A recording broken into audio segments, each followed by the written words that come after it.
On today's menu, we've got pea and feta fritters. They're light, they're delicious, and they're great as a snack or maybe even a light lunch. Fabulous thing about fritters is you literally just sort of chuck everything in. I've got some frozen peas that I've defrosted, about 250 grams. I've got some crumbled feta, about 2 discs. I've got fresh dill. If you don't have dill, doesn't really matter.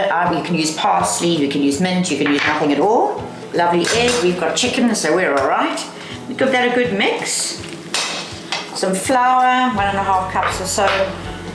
Then you add enough milk to make sort of quite a thick batter. I mean, you don't want it to be sort of too sloppy. Decent amount of salt and some pepper. And really it's as simple as that. Now you're ready to just lightly fry them in some ordinary oil. This is a mixture of seed oils and olive oil, but don't need your best olive oil for that, whatever you do. Right, while that's heating, so it's appropriate to put a hand sanitizer. I've never had sanitized so many times, washed my hands, they are drier than they've ever been in their lives.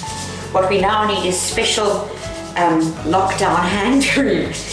Okay, right, I reckon that's hot enough. I like to use sort of 2 spoons, because it just helps.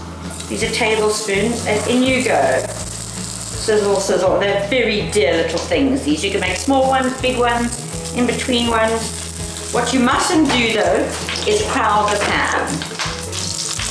And so obviously you just keep on going until you've fried enough of them. And as I say, you can make little tiny ones if you like, and have them with drinks every evening or whatever it is that floats your boat. So earlier on, because you know, this is kind of TV sort of in lockdown, I wooed some avocado, some yogurt, some lemon and some mint.